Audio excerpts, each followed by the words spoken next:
Bulletproof Radio, a state of high performance. You're listening to Bulletproof Radio with Dave Asprey. Today's cool fact of the day is that over-the-hill cells may cause trouble in your brain as it ages.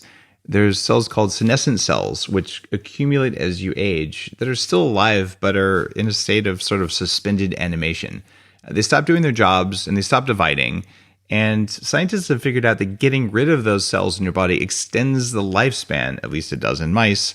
It also improves heart and kidney health. And new research suggests that senescent cells make mischief in your brain as you get older. At the Mayo Clinic, molecular biologists studied mice with mutations that led nerve cells in their brains to build up levels of a toxic protein called tau. And damaging globs of that protein, called neurofibrillary tangles, are a hallmark of Alzheimer's and lots of other bad things you probably read about in my book, Headstrong. But in some of these mice, the researchers engineered a genetic trick, a kill switch, to destroy cells as soon as they became senescent. And mutated mice with that switch did not accumulate that toxic protein as quickly, and those mice were able to better recognize new smells and objects than mice that had more of these suspended animation cells in their brains. And the troublemakers in mice are called glial cells, the support cells that help nerves in your brain do their jobs. What does this mean for us? This means that we are now engineering ways with natural compounds from plants, as well as lifestyle things and probably some genetic things over time, that can help you get rid of that toxic protein, or maybe even just get rid of senescent cells entirely. I'm taking some experimental things to get rid of my own senescent cells in my relentless quest to live to at least 180 years old. And I think you're going to find over the next 5 years that you have the ability to remove these hangers on, these cells that aren't doing anything and hanging around, not getting out of the way. So the way I treat my mitochondria, the way I treat my cells is, if you're not doing your job right, it's time to get out of here and be replaced by something that is. In fact, I kind of believe that about myself as well. Today's guest is a very well-known author and personal development world leader. Her name is Byron Katie. You might have heard of her book called Loving What Is. She's an inspirational guide who offers people a different way to think their thoughts, to change mindsets and their lives. And in 1986, at the bottom of a 10-year spiral into depression and rage, and as she describes it, self-loathing, when she was 43 years old, Byron woke up to a state of constant joy that never left her. And what she realized, and what she teaches to this day, is that when she believed her stressful thoughts, she suffered. And when she questioned them, she didn't suffer. And that is true for every human being. And she named her process of inquiry the work. And she's been bringing the work to millions of people around the world for the last 30 years in public events, workshops, intensive retreats, and something called the Turnaround House. I wanted to have her on the show today because on my own path of being a biohacker, and after I dealt with some of my biological things to lose 100 pounds, I realized I had to deal with some of the stuff going on in my head. And I learned early on that my powers of self-deception are legion. And I've become aware of Byron's work. I've read her books, and I've learned you don't believe the thoughts in your head. You always question them. And when you build that into your life, you perform better as a human being in almost everything you do. And now we get to talk to the woman who created this, which is a great pleasure. Byron, welcome to the show. Thank you, Dave. So good to be here. You are down in Ojai, and you're about to put on twice a year. You have an event, a 9-day in-person event where you teach people the work. I think you have one in October and one in February, was it? Which is I think March. I'm not sure, okay. But they can always find it on thework.com. Okay. But it's a 9-day radical experience, and yeah, it's a good thing. If you're at this state, and there's millions of people here at Bulletproof Radio now, but if you're at the state where you're saying, I want to know what's going on with the thoughts in my head, Byron's body of work is powerful. And one of the things that launched me on my path of personal development was a 10-day workshop many years ago, where I sat down and realized, wow, there's all sorts of stuff I don't know. So there's great value to sitting down and spending about a week with other people doing the same thing. Something happens differently than if you sit down by yourself for a week doing this, especially when you're in the presence of a great teacher. Now, Byron, I want to understand, when you talk about a 10-year spiral of rage and depression and all these things that happened, a while back for you, what got you to that state? I was believing my thoughts. That's the first version. And the self-loathing, the anger, it was all an effect of the things I would say and do. So guilt really is the culprit here. And when that is running, I'll say, as that was running in my head, I had no way out. So it really was a downward spiral. And so, the thoughts like, I'm not good enough, there's something wrong with me, which was true, it was my thinking. But my thoughts were aimed out at other people. It was their fault. And then when I would say or do something, I would experience the guilt. So I had this vicious circle going of judgment, guilt. And it was debilitating. Agoraphobia, I experienced that. I couldn't even, most of the time, unable to leave my bedroom toward the end of that. Very painful. And I just, Dave, what I do with my life is I don't, whatever I can to make sure that not one person has to suffer at that level or really any level. It's because there is a way out. If there were no way out, I get it. But for a lot of us, there is no way out. We just don't understand how the mind works. And then in that moment, as I lay sleeping on the floor, just fast asleep, and I opened my eyes and I saw how the mind worked. And oh boy, it was so radical that I was in the same body, but the shift was so radical that my children and husband wondered, who am I? And it was the shift. It was from a very confused, lost human being to my favorite, a kinder human being. A lot of the people who've had the biggest change in their own lives and in the world have gone through an experience where they hit rock bottom, or they almost died, or some of them actually did die in a hospital somewhere and came back from that. Some of the people who, especially in the fields of personal development, but even just in medicine, saying, I realized I had to do what mattered because things were just so crappy in my own life, hitting 300 pounds and having many of the symptoms of being very old when I was in my 20s, arthritis and brain fog. I get that one. And so all right, enough is enough. And I set out to consciously fix it. But I didn't have an experience where I woke up one morning and I had that level of clarity. I had lots of times where an inspiration would happen, or I would see, wow, I missed that. But it seems like you just went to sleep and you woke up with this massive knowledge. Where did it come from? Well, I just saw how the mind worked, but it's not as easy as it sounded. There was still this ego to deal with, this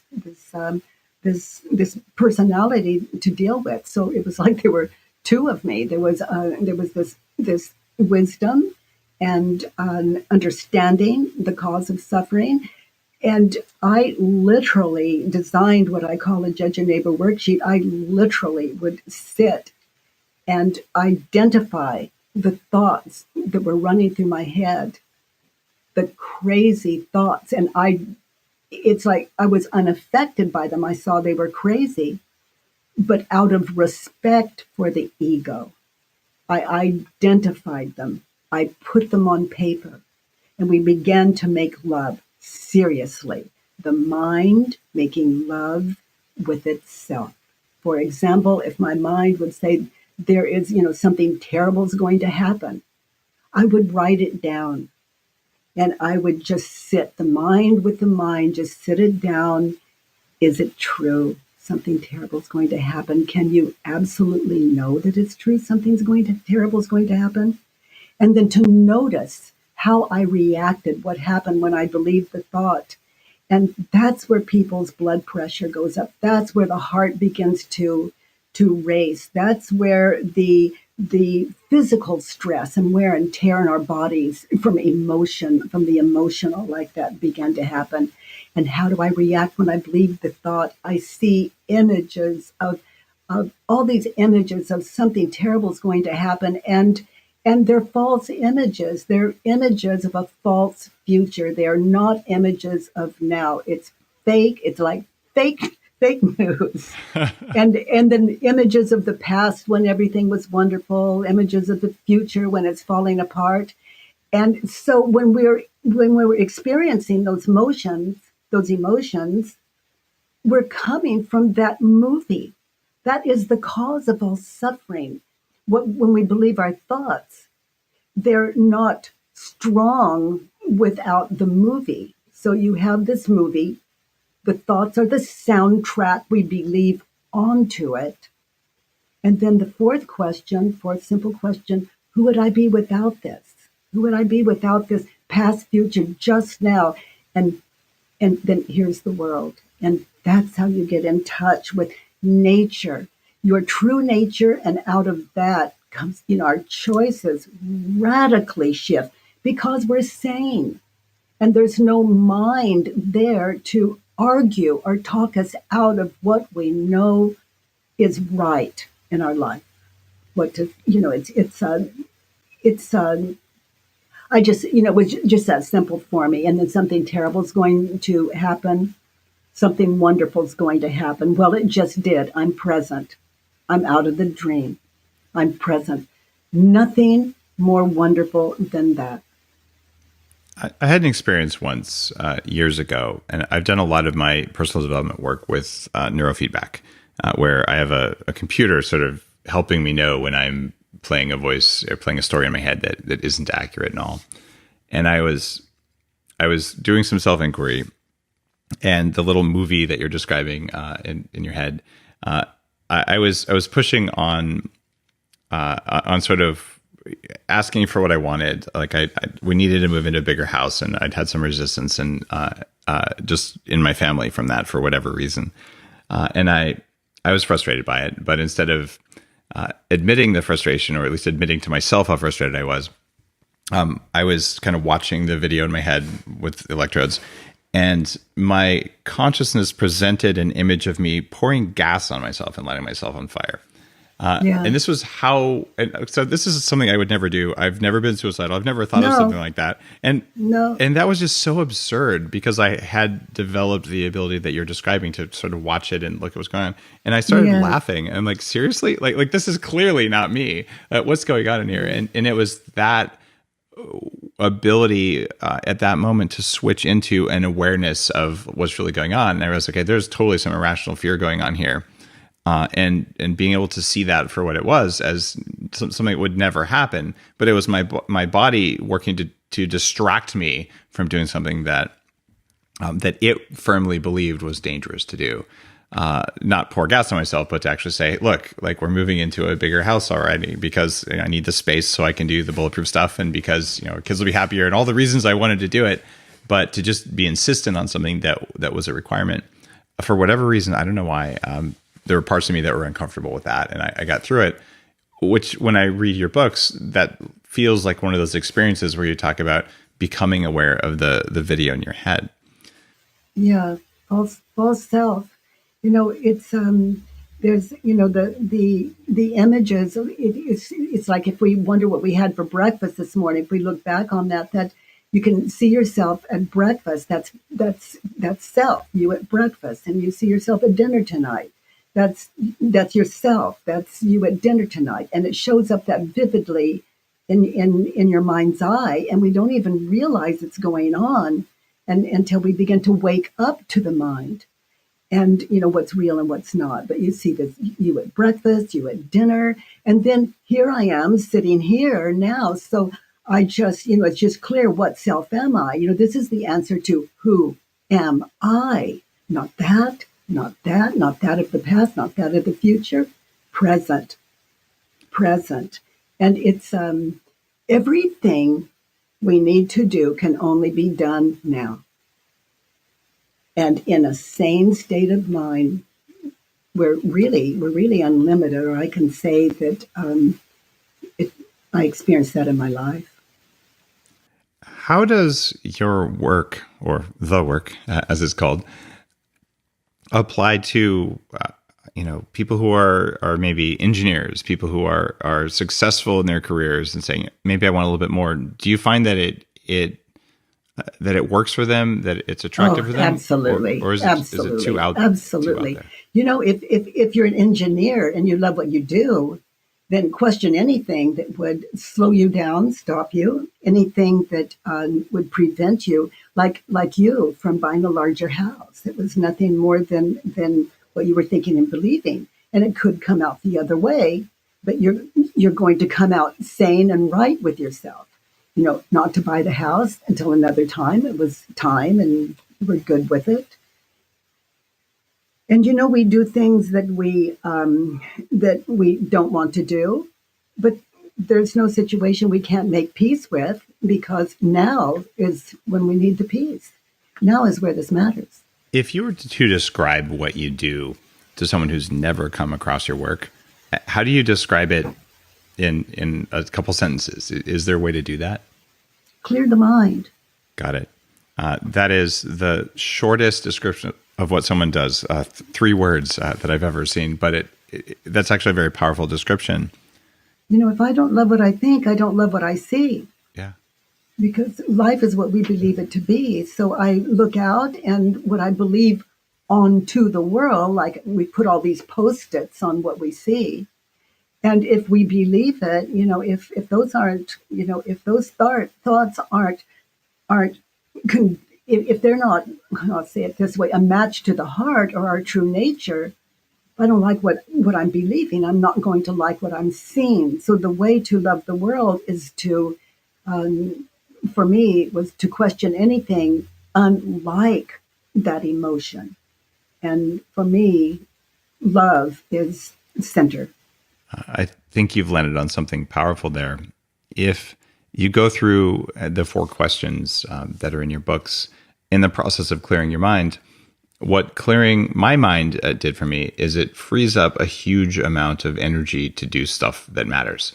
Because if I'm putting the electrons that my body makes from food and air to work on judgmental thoughts, negative thoughts, playing stories that aren't true in my head, all the energy that went there didn't go to somewhere useful. And then I had to apply even more energy to then counteract and deal with the negative thoughts that I wasted the energy on. So by building a process in every day, in my case, it's based on gratitude and forgiveness and driving awareness, it's allowed me to do way more in my career and as a parent and all the different things I do. And that's why even for people who are hyper logical, in engineering mindset, or someone who doesn't have a particular strong spiritual direction in what they do, the work that you describe in your books, it's useful simply because it removes drag on your life, and everyone has drag, right? Absolutely useful in our lives. Like, if I'm an engineer, say, why can't I love my mind at the same time? Because when we're sane, our decisions they're simple, they're easy. We don't even have to think them through. They're just naturally logical. The food we eat, the choices we eat, I love, like last night I'm wearing I fell and I'm wearing this heavy cast on my left foot and leg, and I went to bed last night as energized as I wake up. And because my energy isn't going to a make-believe world, it's present, and what a radical life when I compare it to the unquestioned mind. There are a lot of spiritual traditions that talk in different words about the things you're talking about. They talk about building awareness, building consciousness, being able to see reality. I'm talking about Hindu traditions, Buddhist traditions, ancient Christian traditions. And it seems like there's many different traditions that are all circling around this ability to see what's actually in the world around you without lots of filters that you don't have control of. Can you walk me through the 4 questions that you teach people in your books to do in order to quickly get that level of clarity about a situation or just about their life? Like, what are the questions? Well, the first question is, the first thing is to identify the thoughts that are causing the stress in your life or in your moment, and to write them down. And then take a thought or a judgment that you're holding on someone. And then this work is meditation. So we're just going to meditate on, is it true? What I'm thinking and believing about that person, is it true? And I'm going to meditate there, and I'm going to hold an image of that situation with that person in my mind's eye. Maybe he said, I don't like you. So he doesn't like me. Is it true? So I'm in that situation. Let's say it was something that happened yesterday. And in my mind's eye, I can see the 2 of us there. He said it. He said he didn't like me. But this is about my life, what I believe, and no airy-fairy ideas. I want to go to the depths. So I'm just meditating on, is it true he doesn't like me? So I'm looking at his face, his posture. I'm seeing that. Now the answer is either yes or no. It's 1 syllable. So we remain still in that, and until that yes or no comes. The immediate answer is yes, he said so. But no, get still in it. What else do you see in there? And again, don't try to make nice in here. So the answer is yes or no. And then the second question, if it's yes, I ask myself, can I absolutely know that it's true that he doesn't like me? And I sit in that. And my answer could still be yes, it's true, he doesn't like me. But I'm going to spend some time in there until I draw that conclusion for myself, until I'm shown in that image of the 2 of us together yesterday. And then the third question is to notice, how do I react? What happened when I believed the thought that he doesn't care about me, that he doesn't like me? And then I meditate on that, and I get really still, and I can see myself, I can see him there, and I get in touch with my, did my attitude change? Did it become aggressive? Did I look hurt? And I'm not judging any of this. I'm just witnessing how I react when I believe the thought in that situation. And we learn so much about why the body responds the way it does. It's such a radical thing to get in touch with. And we cease to think that it's just happening beyond our, that these emotions are just happening to us. We're seeing cause and effect. When I believe it, this is how I react when I believe the thought. And how do I react when I believe the thought? I see those images of past, future. I see him where he doesn't like me, and then I see him in the future where he'll never speak to me again, or and I'm meditating in, how do I react? What happens mentally and physically when I believe the thought? Do I manipulate? Do I strike back? Do I get even? Am I silent? Am I giving him the cold treatment? I'm just witnessing a moment in time. We've heard the expression, know thyself. So then the fourth and last question is, who would I be in that situation without the thought he doesn't like me? And now I'm going to meditate there, and I'm going to see him. Now I may begin to experience some compassion. I can see at the time he was really upset. He was out of sorts. I see enough to know that I wasn't the cause of that in that particular situation. I see, and compassion. And what pours in there is,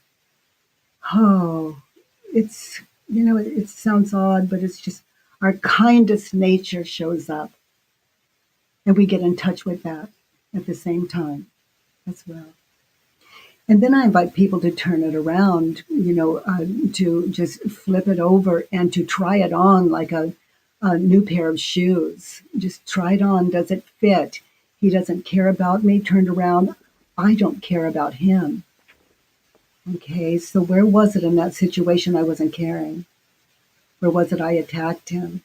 I'm just going to witness. I don't even need to take questions in there. I'm shown. I'm meditating on that moment in time with that human being. And then we see how it fits. I don't care about him. Now this is, that word you used earlier, Dave, forgiveness. This is where it starts happening automatically through this process. You can just fall on your knees to a person like that pushes you to know yourself, to become a kinder human being. Now, another way of turning it around. You never know how many will be there. Maybe just one, but he doesn't like me. Turn around. I don't like me. Okay, now I'm going to meditate in what is it about that situation? How did I treat him? What did I say or do? How did I react? That I don't like me for. I don't like me when I hurt another human being, when I say something or do something that is against my heart. It's just simply not wise. It's not airy-fairy. It's just not wise in life. Aggressiveness in my world holds me back, and it shows up here in this process. So he doesn't like me. He likes me. There's another opposite. Okay, now it takes a lot of stillness to go back and listen to his words. Look at him, what do I see? And I'm trying it on like a pair of shoes. Maybe it fits, maybe it doesn't. But basically, Dave, that's the simple process. And anyone that wants to heal their life, if I have anything of value, it's always free, no charge on thework.com. I appreciate that. When you have really precious knowledge like that and you choose not to share it as widely as you can, it feels like you're out of integrity. At least I feel that way. I like to put the most important things I know out there. Yes. And in this case, I look at this. I come from Silicon Valley. I'm a former computer hacker, and there's a portion of the audience of Bulletproof Radio who is totally spiritually tuned in. We're all meditating. We're doing all these things, and I've seen a shift in the last 10 years where some of the very best computer programmers, developers, tech CEOs, whatever they are, they've started meditating because they felt the performance improvements.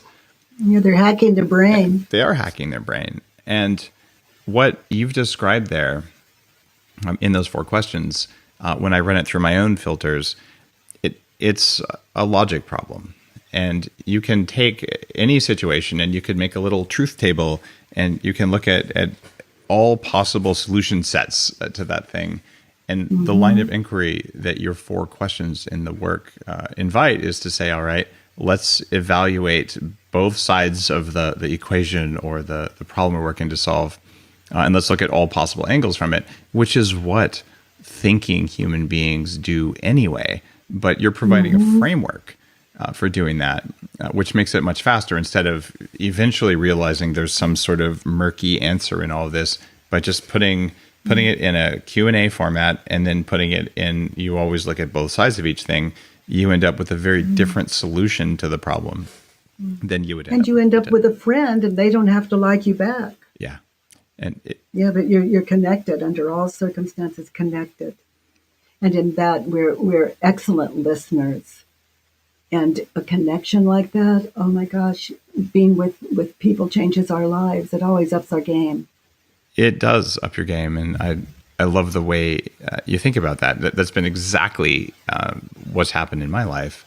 And you said something else, though, in your books and in some of your interviews. You say that when you discover that all happiness is inside you, the wanting and needing are over. And what replaces the wants and needs when people do the work? You have everything you want and you have everything you need. It's just simple. Like, just consider this moment now. And I ask your listeners to do the same thing. Other than what you're thinking and believing, look at what you've got. Look at what you've got. And that'll take you a while. You couldn't count it all if you just sat, got still, and looked around you. And I'm sitting in a chair. These clothes I'm wearing, there are layers. I don't need them all. There's the chair is holding me, and the chair is taken care of. It has, these cushions and this color, and then what's holding the chair is the ground. But that's not enough. There's this nice rug under, and what holds the ground, and what holds that, and what holds that. You can't count it all. You can sit out in a lawn with grass on it and just look at one blade of grass, and all the secrets of the universe are there, and it's for you. You begin to experience it so close that it is for you. Everything for you. Oh my gosh, obviously I fall easily into rapture. I am so grateful for the way things are. Now, if someone stands in front of me and says, I'm going to kill you, why is it I don't have a problem? I'm not dead yet. Now, if I imagine what he's going to do, I have lost my life. I'm in a future that is terrifying, and I am missing this given moment in time. My life is here. I've joined it. Now, let's say he shot me. Okay, am I going to scream and yell before I even see if it hurts? I don't know. Don't know. So, I'm saying this. It may sound a little radical to some of your listeners, but I am about the end of suffering and to the beginning of let's do what we can do where we are and change things. It's a powerful life we're given. But if I'm in past future, people say, be here now. Well, why? Well, because this is where you are. This is where it works. You've cultivated a sense of gratitude for wherever you are, even if there might be better places you'd like to be. Well, I've just simply noticed, and there's nowhere I'd rather be. That would be crazy. Where would I be? Where could I be that I wouldn't take this thinker with me? But wouldn't you want to be somewhere not with a guy with a gun about to shoot you? Well, I can run, but I don't think I'll outrun a bullet. But if I can outrun that bullet, I'm going to run. I'm not crazy. Peace doesn't mean crazy. Exactly. So you could be in a state of peace, even if you're in a running situation like that. Peaceful running. I like that. Yeah. And, a man did pull a gun on me one night. I think it was about 2 a.m., but it was the most beautiful evening and the clouds in the sky, and I could smell the river that was running not far away. And it was a glorious evening. And a man, I guess, I frightened him. I was on his property or something. I was just out walking as I tend to do, and smelling the air. And I guess I frightened him because he came up. What are you doing here? And I'm sure his language wasn't that polite. And he put a gun in my stomach and he said, I'm going to, and then he used a word, kill you. And I looked at him. Oh, I don't know why I tell these stories other than I do. but it must be important. He looked into my eyes. I looked into his eyes. I saw terror. I saw terror. And at the same time, I could see the moon in the sky and the clouds and how the light from the moon hit the clouds and the sky. It was amazing. Now, the other way is to imagine the bullet hitting me before he pulled the trigger, to imagine the pain, to imagine me not ever seeing my children again, to imagining me all of this on such a beautiful night. Now, that to me is crazy. And I wasn't in a position to run, but I was in a position to look into his eyes and experience compassion. And he put the gun down. Why do you think he did that? What I can tell you is I was completely connected. And I think in that there's a kind of meeting where there was no room for his fear as well. So he just felt that what he sensed from you was not the response to his terror that he was expecting, and just decided. I think so, Dave, that in the absence of fear, what is there to fear? And no one pulls a gun if they're not fearful. That is very true. That's a powerful story, and the idea that you could stay present even in a situation like that is a testament to the growth that you've done. Well, and also, again, who wants to miss the rest of their life? That could be it. What advice would you have for the guy who pulled the gun on you, if you could talk to him now? I had a thought when he said he was going to kill me. My thought was, I hope he doesn't do that to him. Yeah, because that does come at a great personal cost when. Yes, it does. When they don't show you and in the movies. I wouldn't wish that on anyone. He was about to hurt himself. Do you think that most people listening to the show can reach that level of inner peace? I have a lot of people across the globe that are saying their lives are shifting so dramatically they're unrecognizable, but I don't call it the work for nothing. It does take stillness, it takes silence, and it takes being courageous enough to look at the thoughts in your head without trying to change them and accept them the way they are. I spoke earlier to loving the ego. You can't fight the ego. It doesn't rest.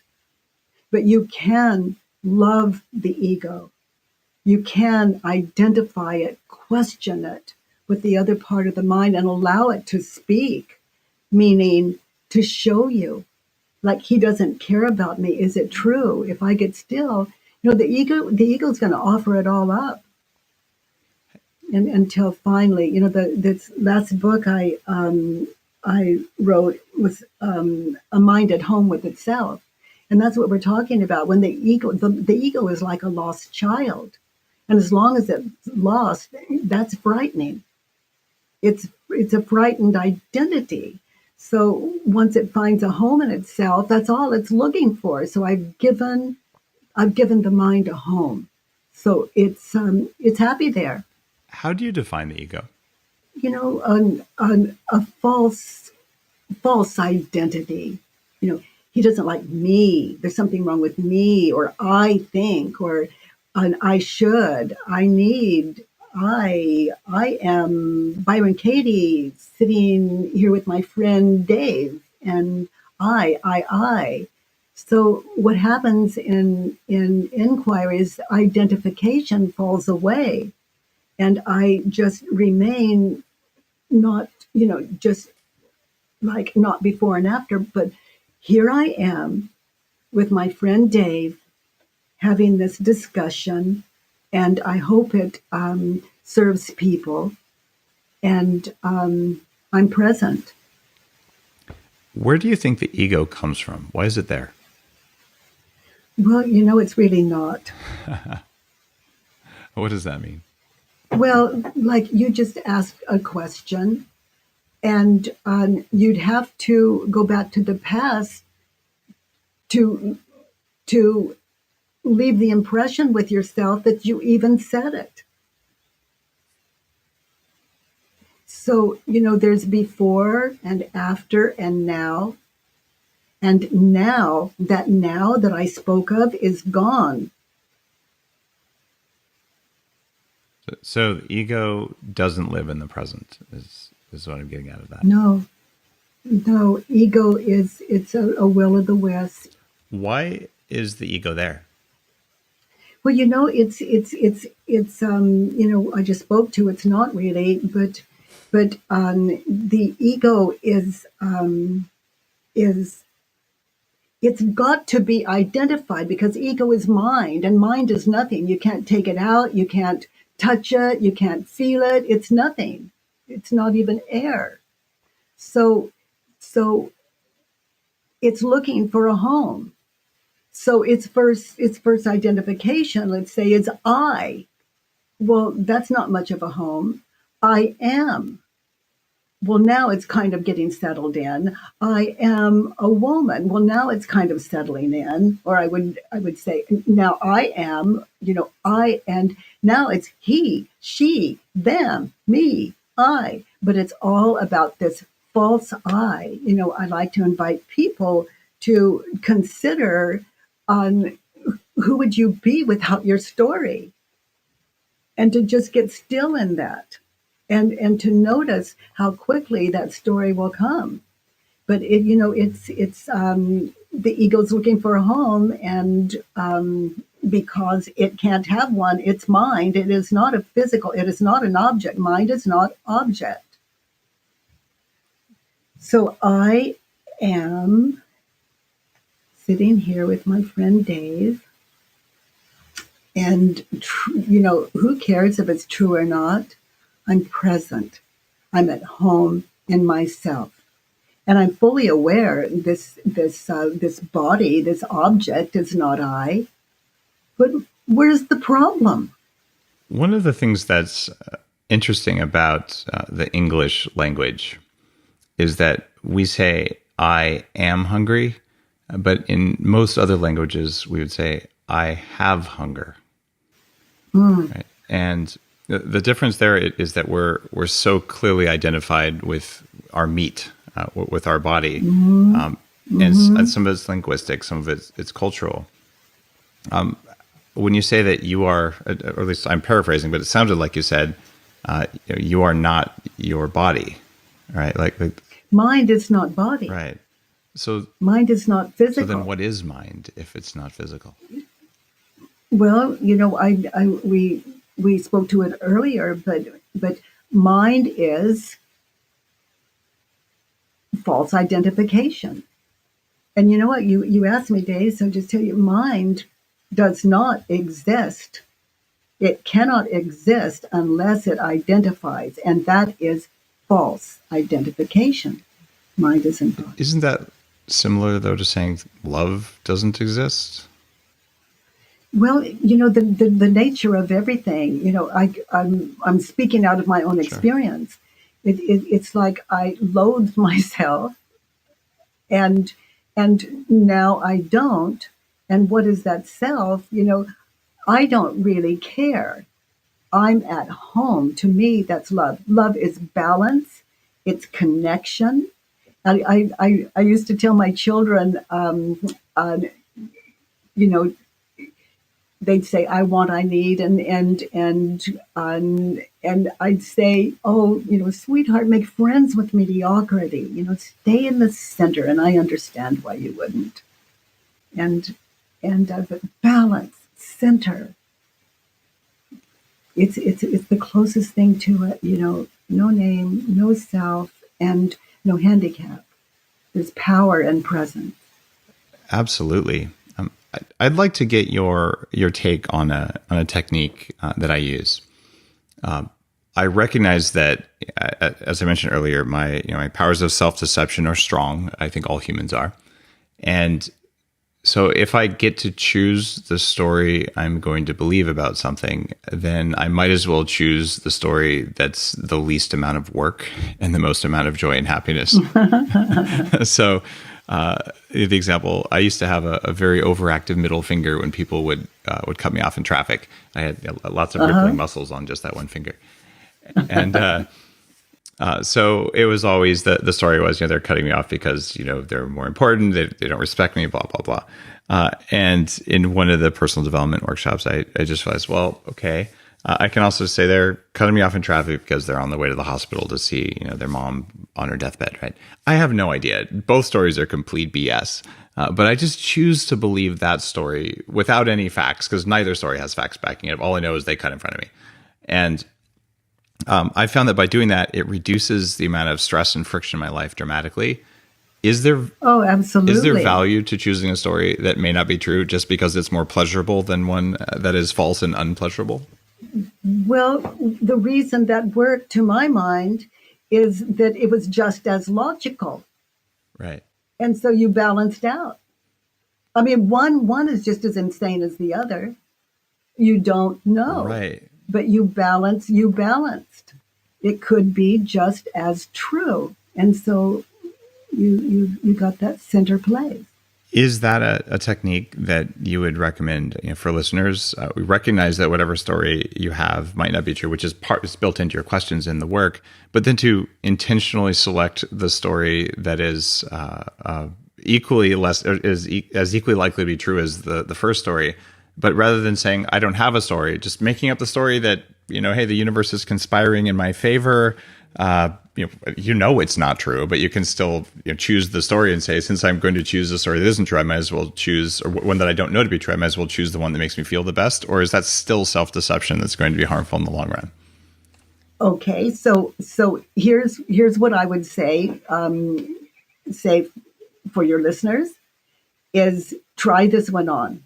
The universe is friendly, and anything that doesn't match that, then I would just open my eyes and see where it's true, and then that balances, and it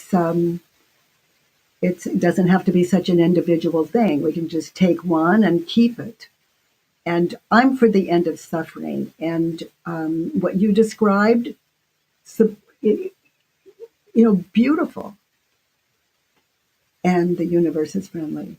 If like when I fell and did that thing with my foot and my knees about a week and a half ago, it's my gosh, it's a friendly universe. I knew that falling. I knew that when I hit the ground. I knew that as they were putting the cast on. I know that as I sit here. And so it shows up for me all the time. So maintaining that mindset is a part of what brings you happiness and presence all the time. And one of the great, I think it was maybe Einstein. I don't know, anyone could look it up, but he said the universe is friendly, just that. And so I would say the universe is friendly, and I invite everyone to test it. I feel like I can't prove right now with what I know that the universe is friendly. So I'm going to assume that it is and tell myself that story, because life is a lot easier and better with that mindset than without it. While at the same time holding the knowledge that I don't have proof that that's the case. Some would argue, though, that is an unhealthy self-deception or an unhealthy state of mind versus being completely neutral. I just find it doesn't work very well to be completely neutral. I'll choose the story that motivates me the most, that encourages me to give back more and to have more energy. But I also recognize. Well, see, that's very wise. Okay, so you're in alignment with that, because I do. Oh, completely. I do question that. Am I deceiving myself in the right direction, even though it's not provable? And I'm sort of thinking, I don't care if it's provable. I like it better this way. Absolutely, Right. It's optimists have more fun. That's true. They also live longer. There was a recent. Optimists live recent longer. study around skeptics versus optimists, and skeptics die. They tend to have cognitive dysfunction earlier and die earlier than people who are optimists. So, the reason it feels good is it's closer to what I have come to understand. The universe is friendly. It's just a step closer each time. And so your belief is that the universe is actually friendly. Oh, actually, Got it. completely. And so I like to believe that. I haven't proven it yet, but I'll continue to believe that story because it's just a lot easier to do good work that way. I am still a skeptic. Believe me, I am a skeptic. And that's why inquiry is such a part of my life. And it always comes out, when I question this silly head of mine. Yeah, the universe is friendly. Yep, got it. How did you keep your ego in check as you went from someone who is depressed and agoraphobic to someone whose work is seen by millions of people and leading voice in personal development? How did you avoid the spiritual ego side? Hey, everybody, look at me! I'm so good. Other leaders have fallen off the path. I've interviewed some of them. Why did you not fall off the path? What was different about your approach? If I had the thought, oh, I am so enlightened, I would have to question that. I cannot think of a thought that wouldn't end in a question mark. It just wouldn't serve me. So you would run your 4 questions against the, oh, look at me, I'm so special, and say, what if I'm not special? Oh, Okay. oh my goodness, yes. It can't hold here. Got it. So that's how you can stay humble and still do that. That's actually a funny answer when you think about it. You're like, I just use my own work to not fall into my own ego, which is fantastic. And I don't know how humble it is. I've never really considered myself as humble, but I certainly do know what hurts and what doesn't. That's beautiful. Byron, I have one more question for you. And it's a question I've asked every guest on the show for more than 500 episodes, and a question that I statistically analyzed for my next book called Game Changers that comes out December 4th. Oh, good. And I'm really curious to hear your answer to it. If someone came to you tomorrow based on all the things you've experienced in your life and said, I want to perform better at everything I do as a human being, what are your 3 most important pieces of advice? What would you say when you had to just boil it all down? Oh my goodness. Do the work. Another way of saying that is just identify any thought that would stop you from living your highest dream, your highest good, and anything that would stop you, question it. Beautiful. So that constant self-inquiry, you're voting with all 3 of yours. All 3 of those answers is do that one thing, and it's the one that matters the most. So ask it again. Well, if someone said, I want to perform better at everything I do as a human being, and so that includes, being in relationships, your work, you're giving back to your community, all the things we do as humans. The 3 most important pieces of advice you'd have, and you would say all 3 of those is that one thing, the self-inquiry line. Okay. Yeah. So get still, question the thought that would get in your way, and have a happy life. So for you, it's all about getting in touch with the incorrect voices in your head, getting on top of them, and editing, or at least becoming aware of what's happening there. I would question anything that would keep me from having a happy life. Byron, thank you for your stories, your questions, and for your work and for the work. And I very much appreciate what you've done for the world, and appreciate you being on Bulletproof Radio. Listeners can find your work at thework.com. Your workshop in Ojai, October 23rd to November 1st, sounds amazing to be in person and in a group with other people who are doing that radical self-inquiry is a special opportunity. Yeah. Thank you, Dave. We work on the things we've discussed today, and we work on fear, and we work on relationships, and we do just really some heavy work on the physical body. We do worksheets on and exercises that I have for people on communication, and it just goes on and on. If we've experienced as a human being, most ashamed the capsules I have there that we walk through. It's very transformative, and yeah, I do invite people to that 9-day event. Thank you, Byron. Have a wonderful day. Thank you, Dave. If you like today's episode, you know what to do. Go out and ask yourself those 4 questions. Is it true? Can you absolutely know it's true? How do you react? What happens when you believe that thought? And who would you be without the thought? Give it a try. You'll find it works. And if you like that, why don't you pick up a copy of one of Byron Katie's works? They are definitely worth your time to read. Very, very powerful stuff around not necessarily hacking your biology, but hacking the thoughts in your head.